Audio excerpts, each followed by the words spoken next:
Buenas noches, bienvenidos a Ciudadano Político. Hoy seguiremos la entrevista de la semana pasada junto al exministro del Interior y Defensa, Jorge Burgos. Estaremos comentando los graves problemas de seguridad que se viven en la macrozona sur y el desempeño del actual gobierno del presidente Gabriel Boric, que, digamos, ha venido de crisis en crisis. Gracias por estar acá.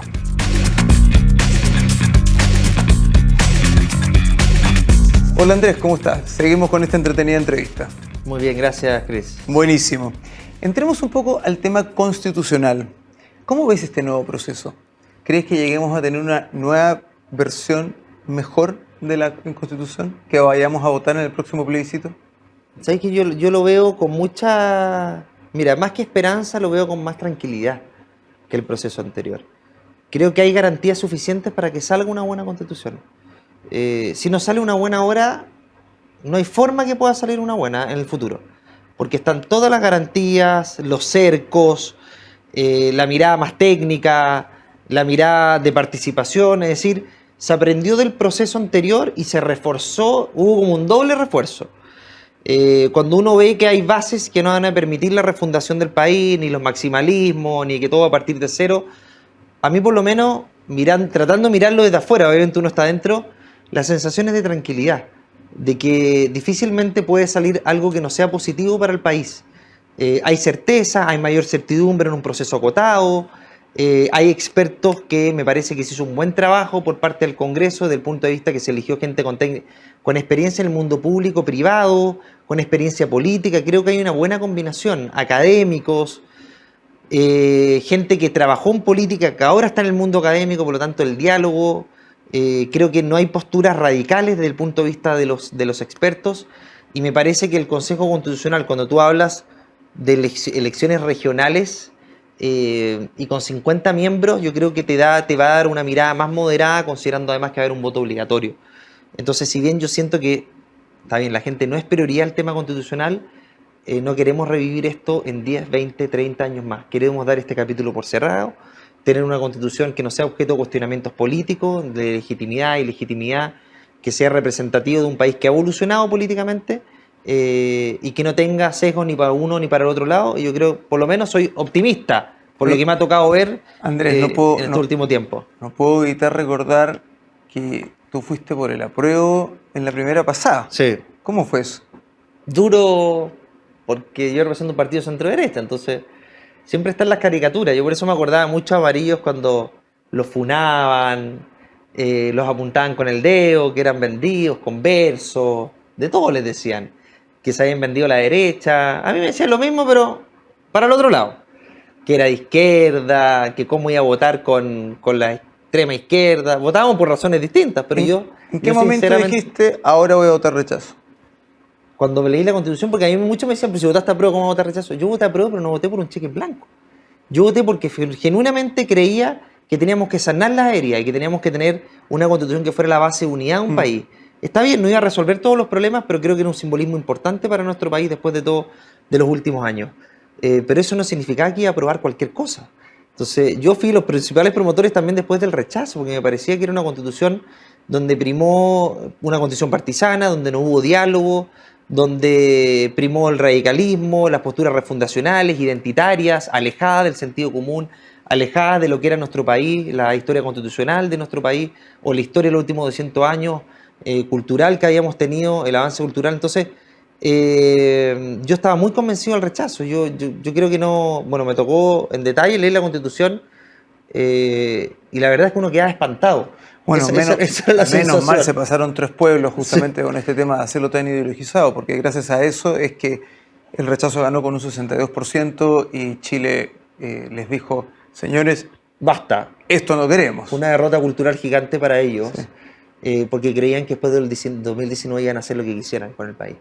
Y cada sector del país vio cómo ciertos pasajes de la Constitución le producían tanto daño respecto a lo que habían construido como familia y lo que el país había construido como historia. Mira, si ya lo de la bandera de Chile en Valparaíso fue como la gota que realzó el vaso. Fue como decir, ¿sabéis qué?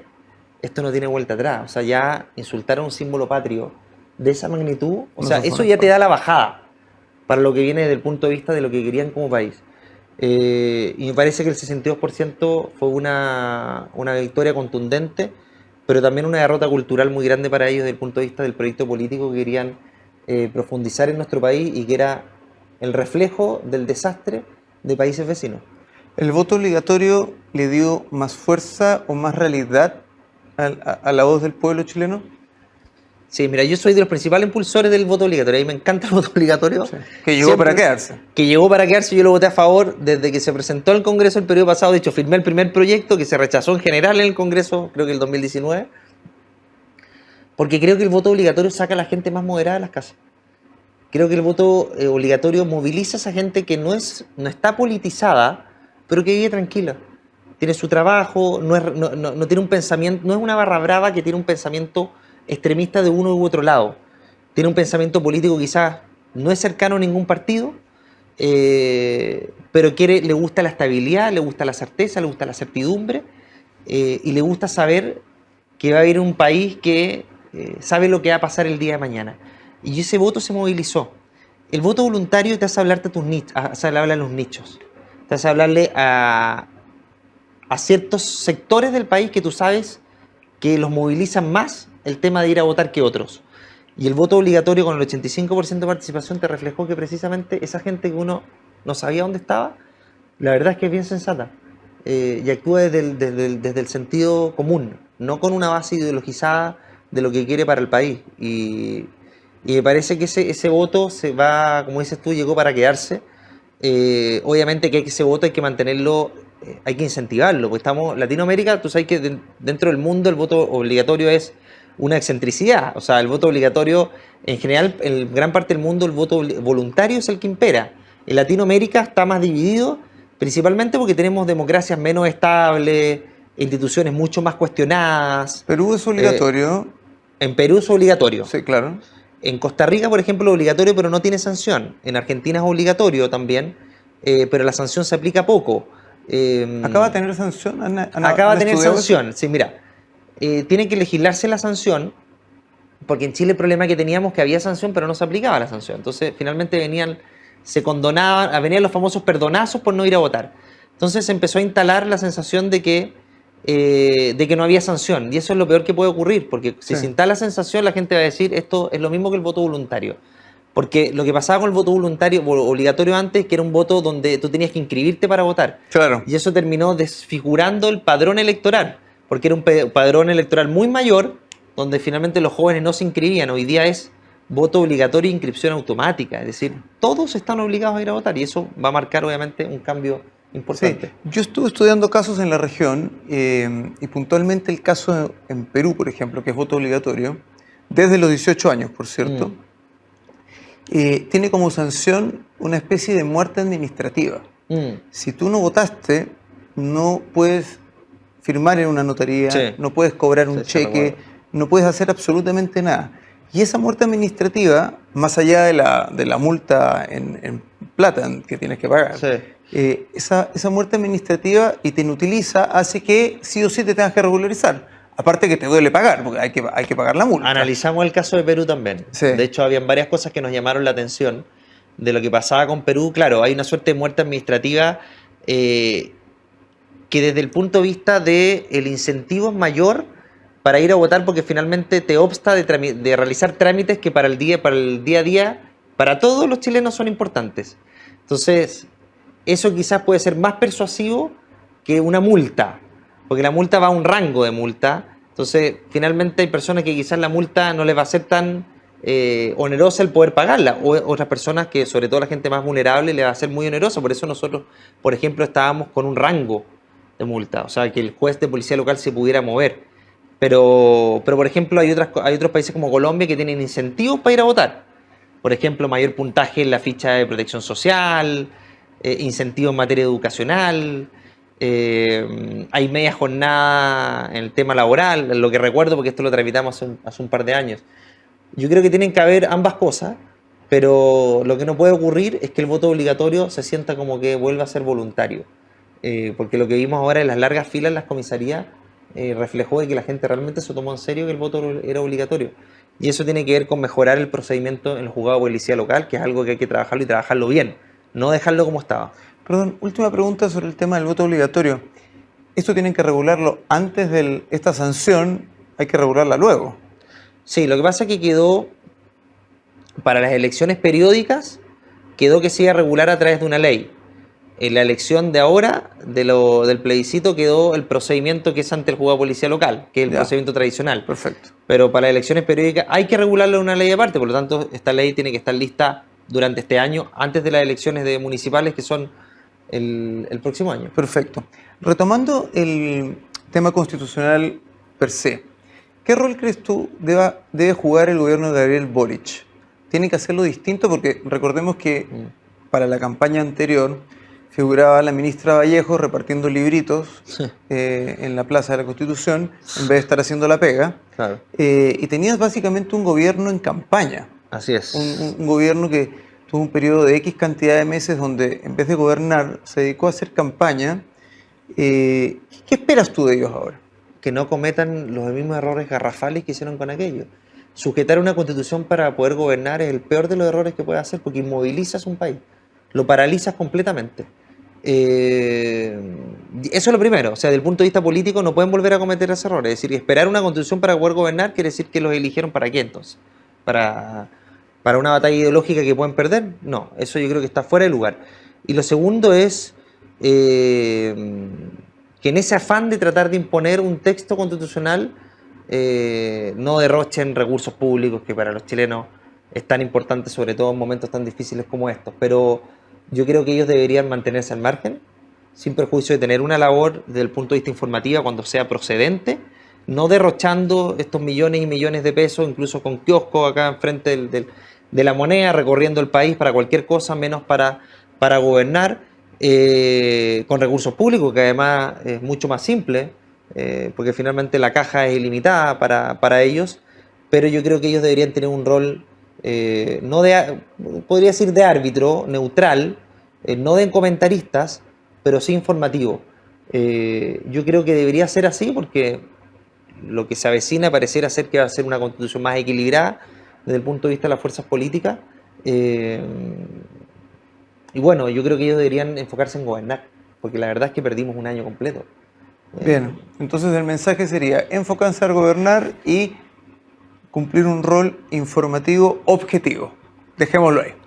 Dejémoslo ahí, porque el rol informativo, yo me acuerdo cuando, por ejemplo, empezaban a retratar la historia de las constituciones, cómo el elemento político siempre estaba marcado en cada una de las historias constitucionales que reflejaban de cada una de las constituciones que tuvimos, 1833, 25. Entonces, yo sé que a este gobierno le cuesta la objetividad e imparcialidad y no meter el tinte ideológico, pero por eso te digo que tienen que tener asesores con una mirada mucho más de Estado de lo que han tenido hasta ahora, para que no se pierdan en eso, porque si no van a vivir en Contraloría. Si nosotros nos faltó poner un puestito al lado para denunciarlos cada vez que cometían este tipo de irregularidades. Bien, Andrés, vamos a una pausa. Vamos a una pausa y volvemos. Estamos con el diputado Andrés Longton. ¿Sabías que Grupo Patio trabaja día a día con un propósito claro?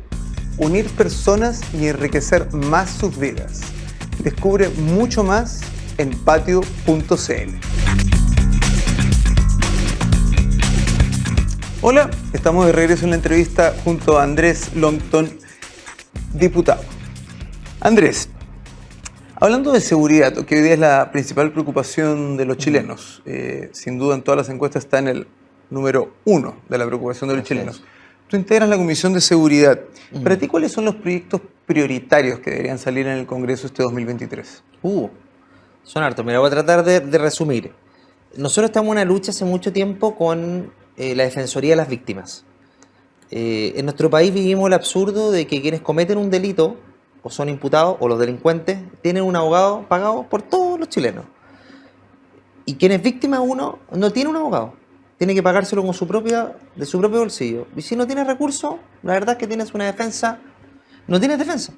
Porque los fiscales, uno cree que es el abogado de las partes, pero no es el abogado de las partes. El fiscal es el abogado del interés público, persigue a la persona. Entonces, lo que se produce hoy día, y que es un círculo vicioso finalmente, porque también tiene que ver con las capacidades que hoy día tiene la fiscalía, archivos provisionales, bajan las denuncias, la gente tiene que andar detrás de los delincuentes buscando las pruebas. Hace poco estuve con una familia en Quilpué que ellos habían reunido una cantidad de pruebas importantes, porque la verdad es que la capacidad operativa hoy día es muy menor. Y si no hay abogados que defiendan a las víctimas, la verdad es que la diligencia o el éxito de los procesos se limita. Como la Defensoría Penal Pública, deberíamos tener una Defensoría de las Víctimas. Para las víctimas. ¿Esto Para las existe víctimas. como proyecto de ley? Esto existe como proyecto de ley, lo presentó el presidente Piñera en el gobierno anterior, porque es de iniciativa exclusiva del presidente, porque requiere recursos, una institución autónoma, pero venía con pocos recursos, por lo tanto eso tiene que ser reforzado. Lo hemos discutido con la ministra de Justicia, que bueno, que ya no está, tenemos que discutirlo con el nuevo ministro, y con la ministra del Interior. Esperamos que este año lo presenten. Hay un compromiso, además en la comisión, de poder presentarlo y poder avanzar en él. Es un proyecto transversal. Yo creo que no he escuchado a nadie que haya hablado en contra. Desde el Partido Comunista a los republicanos hay absoluta transversalidad, pero esto tiene que ser una realidad. Es urgente, porque eso va a devolver además la capacidad de creer en la justicia. Si tú tienes un abogado sentado a tu lado, te aseguro que la posibilidad de éxito de una diligencia o de un proceso judicial es mucho mayor. O sea, dicho en simple para los que nos están viendo en casa, es que el Estado nos pueda ayudar a tener a alguien que nos defienda cuando somos las víctimas frente a un juez. Así es, si tú, por ejemplo, ni lo que era, te asaltan o sufres un robo, tú deberías tener un abogado sentado a tu lado, porque cuando el delincuente comete un delito, al otro día tiene un defensor penal público. Claro. Y tú estás solo. Pero eso es tremendamente injusto, además que la Constitución lo garantiza. La Constitución fue modificada en el 2011 y aseguró que todas las personas que tenían que tener asesoría y representación judicial. Además tiene que haber un equipo, o sea, no solamente eso, tiene que haber acompañamiento psicológico, todo lo que tenga que ver con una asesoría integral respecto al tratamiento de la víctima. Hoy día estos programas están repartidos en distintos ministerios, pero no hay una institucionalidad autónoma como la Defensoría Penal Pública. Yo lo vengo repitiendo en el 2017, así que estoy como loro ya con el tema. Pero eso para nosotros es una prioridad. De hecho, desde la bancada de Renovación Nacional lo hemos dicho, es una de las prioridades importantes. Establecer un estatuto de protección a las policías, que lo estamos trabajando ahora en la Comisión de Seguridad. ¿En qué consiste eso? Sancionar con mayor dureza a quienes atentan contra la vida o la integridad física de nuestras policías, y también darles más herramientas para poder controlar, para combatir el delito y para poder también hacer controles preventivos. Por ejemplo, tú me vas a creer que hoy día, si Carabineros hace un control de tránsito, no puede hacer un control ocular del vehículo, o sea, no puede abrirle la cajuela de un vehículo.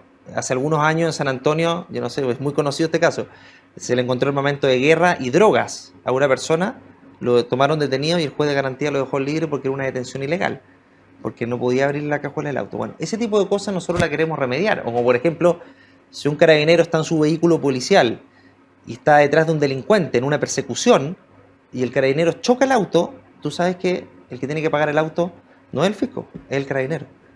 Entonces, ese tipo de cosas que es un absurdo, las queremos corregir para que los carabineros actúen con mayor confianza, no solamente respaldo político, sino que con la misma confianza que tuvo ayer un carabinero que estaba con la familia hace algunos días y que se enfundó su arma con su familia al lado, con una valentía tremenda. Bueno, para eso los carabineros tienen que tener más atribuciones y mayor protección. Ese es el Estatuto de Protección de las Policías, otro proyecto importante. Tengo una pregunta en simple, haciendo una mini historia. Tuvimos una institución de carabineros que fue bastante golpeada por los que hoy día son gobierno y se encargaron de darles. Y hoy Carabineros nuevamente y la PDI también son de las instituciones mejor evaluadas en Chile. Por lejos. Han retomado, los chilenos queremos a nuestros carabineros, queremos a nuestra PDI. Este proyecto que tú mencionas, de darles mayor protección, ¿incluye también darles mayor protección política y legal? O sea, es decir, cuando Carabineros justamente se tiene que enfrentar a un delincuente, y no es que si me tira una piedra le voy a tirar otra piedra para que sea proporcional, o cuando tienen que resguardar fronteras, en el caso de los militares, que es entre las funciones que le están dando ahora, ¿va Chile a poder cuidarlos para que ellos nos puedan cuidar?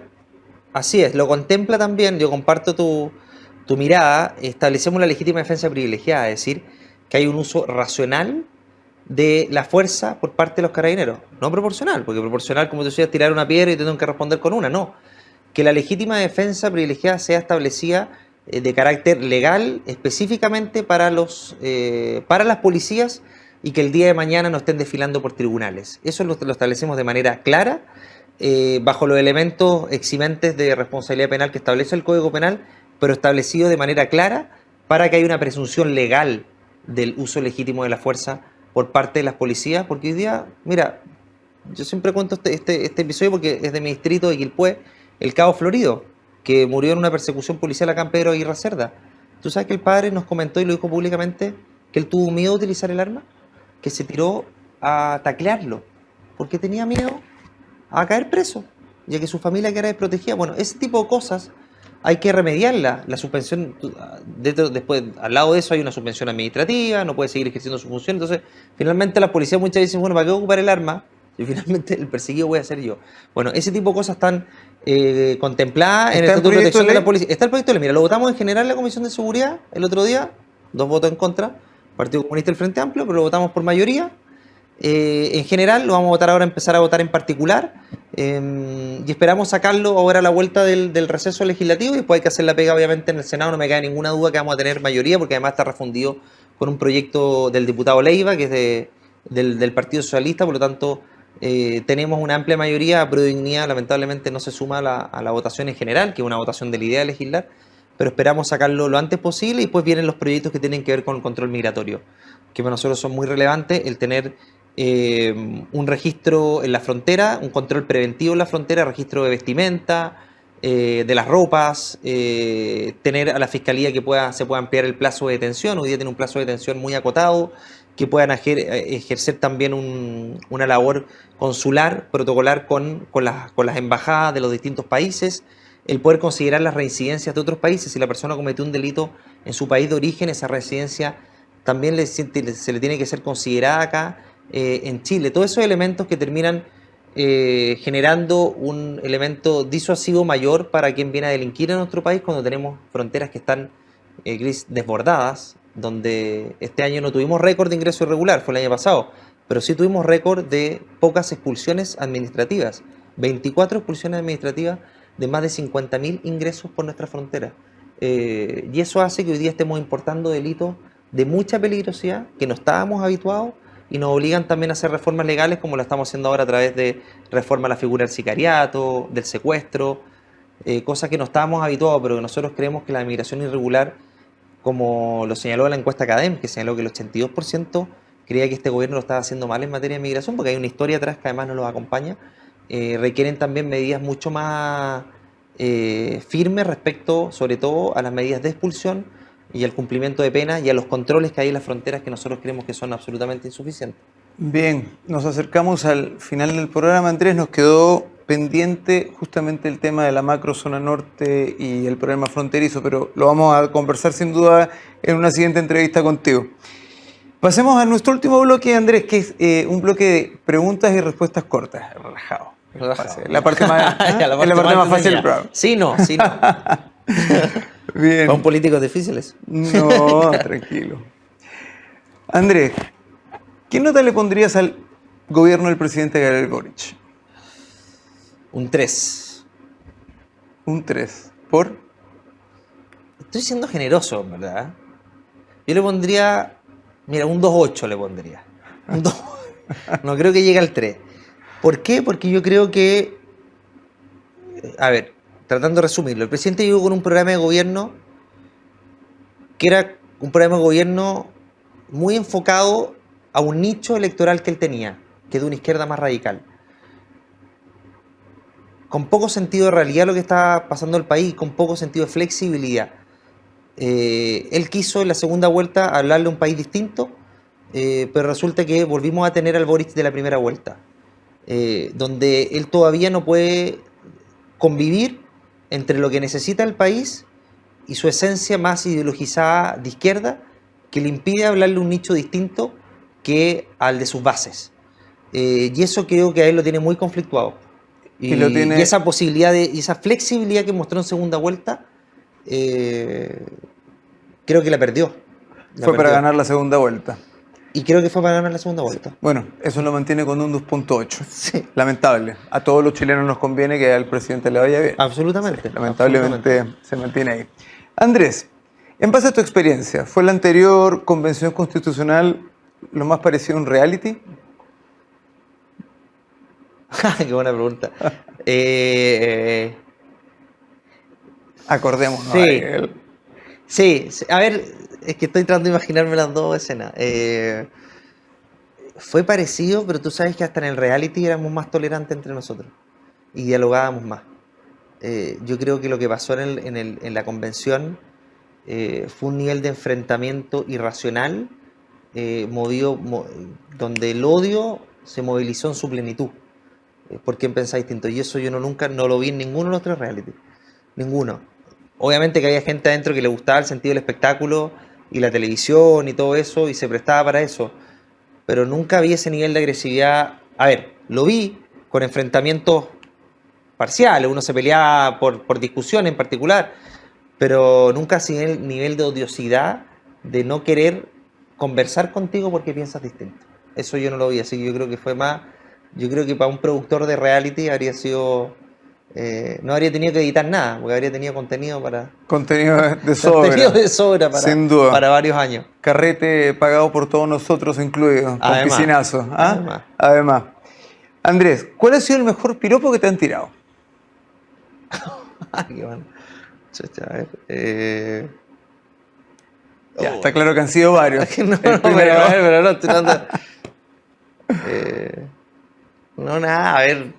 Ay, se me olvidan, pelado rico, no sé, cosas así, pero... Pelado rico. Pelado rico, no sé, no me acuerdo mucho, pero... Algo así tiene que haber sido, sí. Pelado rico. O pelado... ¿Y el de tu señora? ¿Y el de tu señora, la argentina? A ella la piropea mucho más. No, ella a ti. El piropo de ella a ti. No. El piropo de ella a mí...